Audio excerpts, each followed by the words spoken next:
guys? My name is Rage and I am back today with another video for you all. I just started playing 6 months ago, and while this is still fresh in my mind, I want to share today with you guys my top 5 tips advice for free to play and new beginners to the game. If you guys have followed this advice or are already utilizing it, you are definitely making the most out of your growth and development, so well done you guys. As always, I do appreciate you checking out my videos. I love creating new content for you guys, and hopefully this will help those who are newer. If you haven't already, please go ahead and smash that thumbs up button and subscribe for more future content and videos. I do always appreciate you guys, so let's get this party started.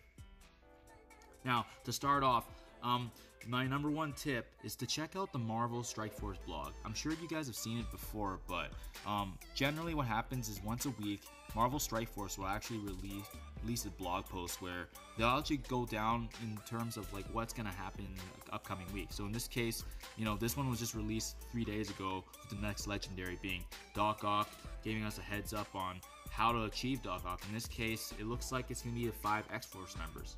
And this is really important because it allows us the opportunity to kind of plan in advance, knowing exactly that, Doc Ock's coming in September, so we can prepare the X-Force units, giving us a heads up that X-Force will potentially be farmable in the coming month or two in preparation for this legendary. Moreover, there's also additional information in terms of who's upcoming in the Blitz. So in this case, Beast is upcoming from this Blitz. It's coming up this Thursday. That's who we're going to be able to start farming, especially events like the Chaos Theory and Wakanda Nation. So again, this is just great to give you guys oversight and kind of a heads up on what's going on. And obviously the next legendary event being Magneto, which starts tonight. Moving on to tip number 2 now.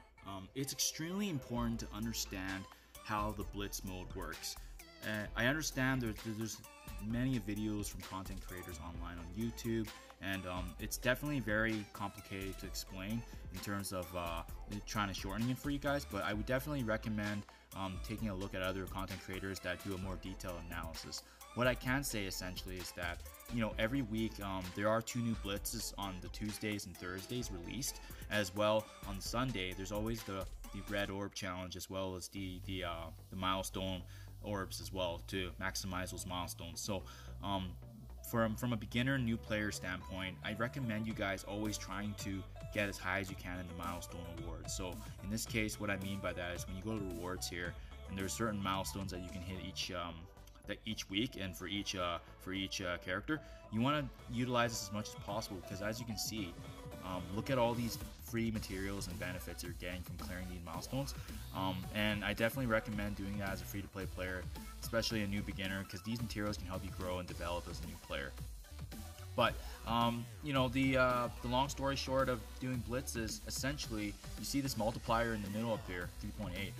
You want to essentially get the multiplier as high as possible with your teams, and you want to start doing that with your lower tier teams. So what I've done as advice for you guys is, I've actually created a list of my teams, and with the lower teams on the very bottom, and that's how I generally start my Blitz. And as I build the multiplier with the victories, it goes higher and higher and higher to my higher tier teams, which generate me the most points. But again, I definitely recommend checking out other content creators on YouTube, because they do a much better analysis, more detailed in terms of to understand. I want you guys to know how important Blitz is, because it just gives you a boatload of benefits and rewards that definitely helps and facilitates in your guys' development and progress in the game. Step number 3. It is extremely important to understand that just because you have 11 million gold that you see up here, that you don't necessarily need to use it all. It is definitely not a race, it's a marathon in this game in terms of having available resources. So my tip for you guys is managing your resources in an effective manner. And what I mean by that is, like for instance, there are certain times to use gold effectively, and there are other times it's better just to hold up and wait on it. In this case, because of the symbiote event, every day I've been actually spending up until the 1.25 million just to maximize getting 4 shards a day. I could potentially, if you see here, if I spend an extra about 550,000 to get the next shard for symbiote, it would not be the best bang for my buck, just due to the fact that the other 4 shards I got before this milestone didn't cost me as much per shard. So there is a right time and a wrong time to use gold effectively, and I can't emphasize that enough because gold is so important in the game. It's really the constricting resource in this game. You know, power cores can give you more campaign energy, but gold is ultimately the thing that the one resource that you essentially need to upgrade your characters. That includes, you know, leveling all the tier material, going through and actually upgrading the abilities, the T4s, T3s, and ultimately even just training up the levels here. You know, that all requires gold. So that's why it's really extremely important to manage that effectively, and hopefully that was able to show you guys, like, you know, there is the right and wrong instances of using it. I highly recommend you just pacing yourself as opposed to using it all in one shot. Tip number 3. You know, everyone knows that it's important to farm your character shards that you're looking for in the long term, utilizing the campaign and events, but it's just as important to utilize and understand how to use this store. It's because this store offers the shards in each store respectively: the Blitz store, the Arena store, the Raid store, the Arena store, the War store, and then as well as the Promotion store, and the Ultimate store was just recently added, and this greatly supplements materials for the endgame players. But it's important to understand each one and their uses. So I usually use this one either to purchase the materials required for the end game characters, just to make sure that they can get up to tier 13, and it also has like cheaper costing supplies at the very bottom that I like to utilize. I use the Blitz store as my main one for getting character shards, just because, you know, like I said before earlier with the Blitz, it's you get a significant amount of rewards in doing so.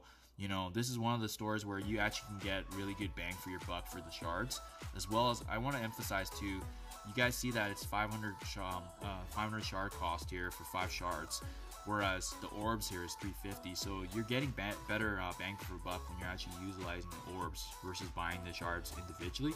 But obviously, I highly recommend utilizing both if you can, because using the two in conjunction can definitely help you target those character shards at a faster rate, and that's something I definitely did not realize as a new beginner. The same thing can be said about the Raid store. You know, as you can see, I'm trying to get my Rocket Raccoon to 6 stars, so I'm utilizing the purchases of his shards as well as the orbs here, and then that just gives me more effectiveness in terms of an increased likelihood of getting those shards.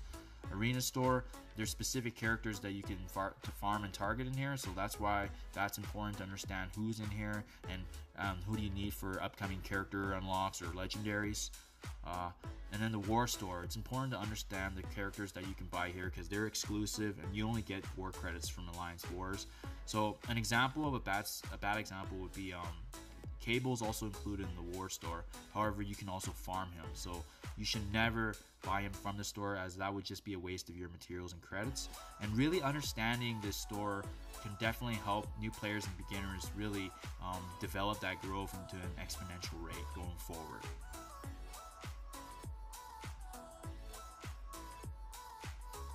My next tip for you guys is, you know, really finding and locating an alliance that you can form a really good connection with, but as well as an alliance that has players that have a similar mind, as well as the level of input and time that you spend in the game. So for me, when I started, I was actually fortunate to be in a better alliance, so I was actually one of the lower combat powers in my team. But the reason why it's important being in an active alliance is because you get access to raids that you can get materials from. So continually, our alliance is always working harder and harder each time, trying to improve, trying to make progress in our raids, and that's really important because as a new player and beginner, you guys are going to get a lot of more materials. So as you can see here in the Ultimate 6 with the T3 abilities there, that's going to help upgrade your guys' abilities and characters, improving them ultimately for the end game.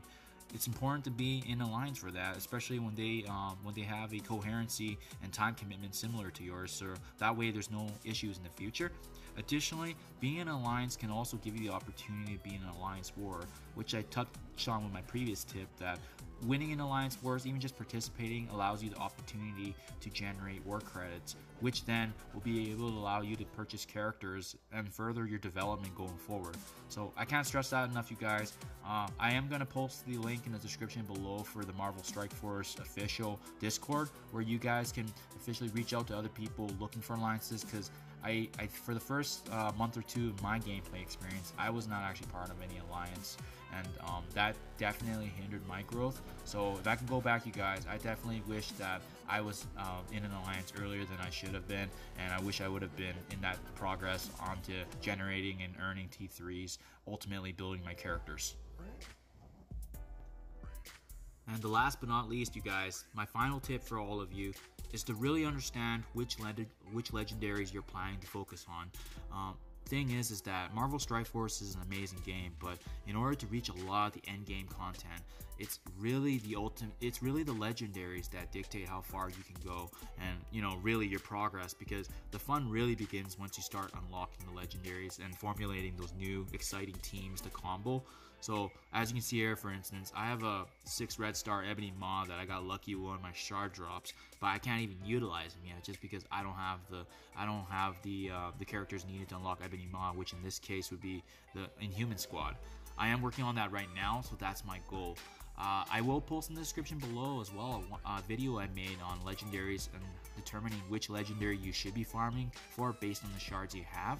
But having that as a focus point, you guys, I can't stress that enough. Really knowing who to farm for in anticipation of the legendaries coming really gives you that goal and motivation to know who. That way it gives you a task each day.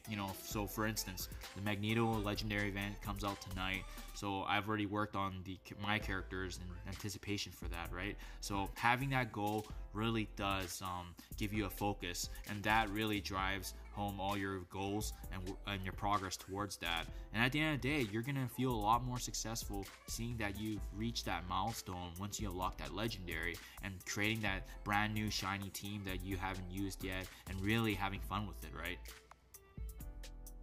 So with that said, you guys, those are my 5 tips. Please let me know what your thoughts are. If anything, I can work on for the next video, but I do always appreciate hearing back from you guys. I hope this helped you guys out in your progress as new players and players beginning in the game that are new.